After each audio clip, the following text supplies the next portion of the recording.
Bonjour, bienvenue sur la place Liberté de la Liberté à Toulon, où se trouve le théâtre Liberté, justement, du même nom, sous une ville qui est, c'est un petit peu la grisaille, mais c'est pas du tout habituel.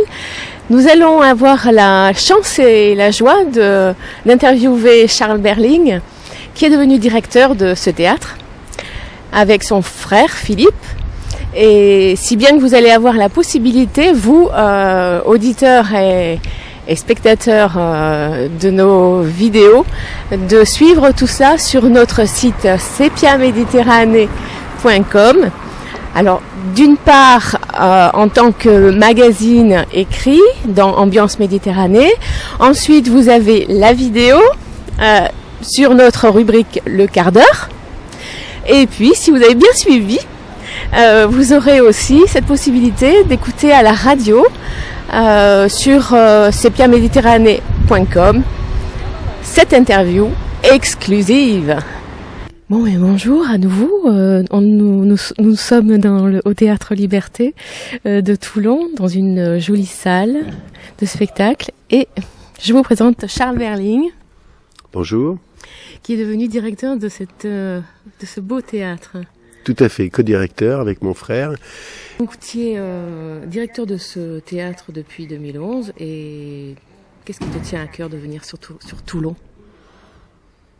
Eh bien, si on a accepté la proposition de Falco et à l'époque aussi de Frédéric Mitterrand de venir diriger ce théâtre, c'est que nous sommes, Philippe et moi, de Toulon. On a commencé même le théâtre ici, au lycée du Mont-d'Urville, donc de revenir plusieurs années après pour apporter sa contribution à cette ville qui en plus je trouve étant à nouveau en plein essor, qui a des atouts et et en plus qui sur le plan culturel pouvait mieux faire. Donc le fait que Hubert Falco, un maire, tout d'un coup décide qu'au centre-ville il allait construire un théâtre, déjà, ça c'est une très belle chose, quoi. Donc, d'accompagner ce mouvement, c'est formidable. Mais c'était un peu important pour Toulon, pour faire vivre Toulon aussi, et aussi pour faire vivre éventuellement cette envie de passer outre à la Méditerranée pour aller ailleurs, non ?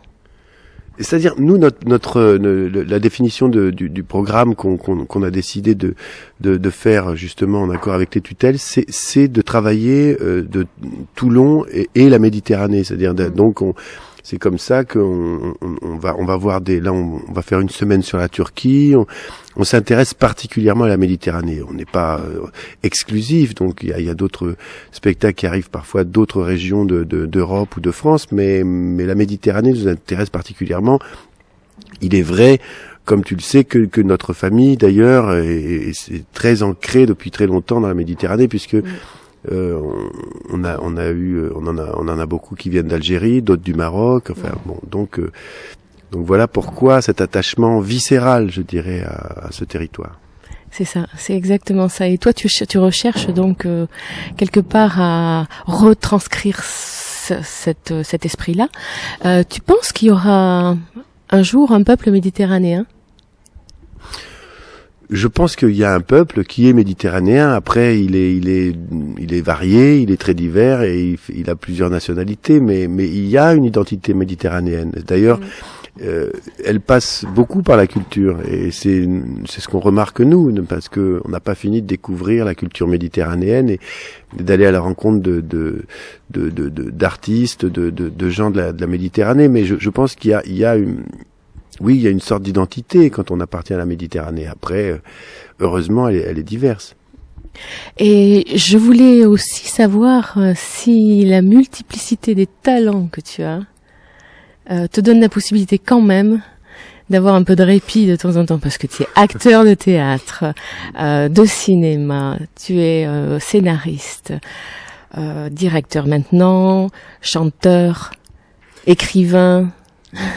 Disons que j'ai toujours la sensation, j'ai le sentiment de faire le même métier de façon différente, un petit peu comme on parlait du peuple méditerranéen qui vient après de plusieurs pays. Donc moi, de faire de la chanson, de mettre en scène, d'écrire, de réaliser même, puisque là je prépare mon film qui va se tourner à la fois à Toulon et au Maroc. Bien, pour moi, c'est à la fois la même chose. Alors c'est vrai que je suis un petit peu boulimique et que j'ai tendance à en faire beaucoup, mais je suis mu par des désirs profonds, des nécessités même. Pour moi, l'expression artistique a toujours été à la fois un grand plaisir et en même temps une véritable nécessité pour essayer de comprendre un petit peu mieux ce qui m'entoure et ce que je suis. Alors ce film, c'est par rapport à ta maman ? Oui, c'est l'histoire. J'en ai fait un livre d'ailleurs qui avait été édité chez Flammarion en 2011. Mais avant d'écrire le livre, j'avais commencé à écrire le scénario, puisqu'au départ cette histoire je voulais la mettre en image. Donc après le livre, j'ai repris l'écriture du scénario avec un magnifique scénariste d'ailleurs qui s'appelle Jacques Fieschi et depuis que j'ai terminé ce scénario l'année dernière en 2013, eh bien j'ai commencé à mettre en chantier la production. Et maintenant j'ai des producteurs et puis là je remonte à Paris dès demain pour continuer la préparation du film, puisque il faut choisir les acteurs, il faut voir le directeur de prod. Enfin, on a une production exécutive au Maroc et ainsi de suite. Enfin bref, on prépare le film et on va le fabriquer au printemps prochain. Donc là, je suis très très actif là-dessus parce que c'est un projet qui me tient, comme tu peux l'imaginer, très à cœur. C'est l'histoire de ma mère au Maroc. Donc voilà, c'est aussi pour moi mon premier film en tant que réalisateur, enfin le deuxième ou le troisième, parce que j'ai fait quand même un documentaire avant et j'avais fait un court-métrage, mais disons en fiction, c'est ma première grande réalisation, donc je suis très oui. Voilà, je suis alors 24 heures de faire ça avec ma mère. C'est vrai. D'une certaine manière, oui, c'est vrai. C'est vrai. Donc 24 heures, ça suffit pour toi 24 heures dans la journée? Ou il y en a plus pour Charles Berling? Il y en a peut-être plus pour Charles Berling. Non, j'aimerais bien. Non, c'est vrai que je manque toujours de temps, puis surtout je manque de temps pour glander, quoi, pour jouer à la belote. C'est vrai. Et la voile, qu'est-ce que ça? On était là ici avec un connu à cette adresse là avec Michel Boujna, et Michel il a l'art, comme il aime bien jouer aux cartes, au poker, et puis alors il est monté direct. On a joué 2 fois là la journée, et puis entre les 2 représentations, qu'est-ce que j'ai trouvé ça merveilleux. Il est parti avec les techniciens faire une partie de belote là pendant 2 heures. C'était merveilleux. Oui, et la voile dans cette histoire-là, qu'est-ce que ça donne? Ben, je voulais acheter un bateau là. J'avais une super occasion, puis j'ai été rattrapé par les impôts, donc j'avais trop d'impôts à payer, je pouvais plus payer. Donc malheureusement, mais disons que non, le bateau, j'ai bien envie enfin la voile. Il y a un copain là qui m'a emmené cet été. On a eu 15 jours là pour partir en bateau, donc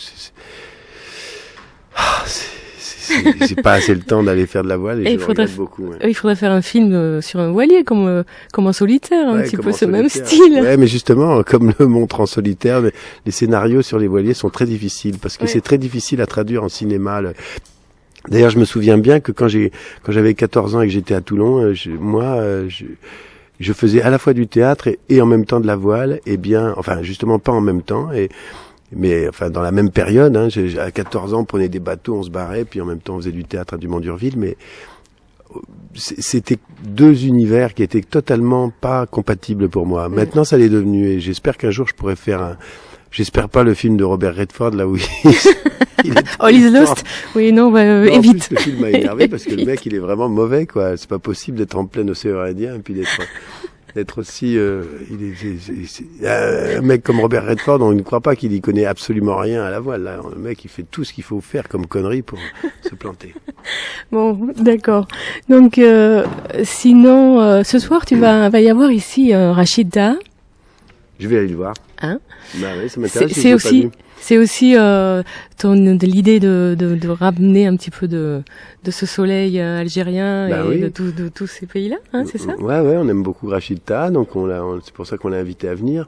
Bah tout à fait, notre programmation, elle s'articule autour de sur la place, là il y a une yourte avec une jeune israélienne qui raconte son quotidien en Israël. Donc nous d'ailleurs on a fait un spectacle l'année dernière sur Glenn Gould et Yehudi Menuhin. On devrait aller le jouer en Palestine et en Israël. J'aime bien c'est bien de pouvoir voyager puis de pouvoir rencontrer des gens. Puis bon, alors c'est bien en plus de le faire en Israël et en Palestine. Bon, je vois que de toute façon ça bouillonne. Donne-moi tes mains, fais voir tes mains. Ouais. parce que elle c'est des quoi? C'est des mains qui touchent à tout, qui qui touche à tout. Allons. tu as fait une chanson justement sur les mains. Les mains, C'est pour ça que j'en viens aux mains. Voyez, c'est des mains quand même d'artistes qui vont aller fouiner partout quand même. C'est sûr. Non, Et qui font aussi les décors, hein, Ouais, bah là, non, mais là, on était en train de répéter. Moi, j'aime bien répéter à l'avance. Et puis, on essaye des choses de décor. Comme ça, après, on ne les construit que quand on est sûr de ce qu'on veut. Parce que j'aime pas trop gâcher les moyens de production. D'accord. Il vaut mieux réfléchir avant de construire un décor. Bon, mais sur ce, Charles, je pense que on va dire à nos spectateurs de venir Au Théâtre Liberté. de venir au théâtre. Tout à fait. Avec une programmation qu'ils peuvent évidemment consulter. Mm.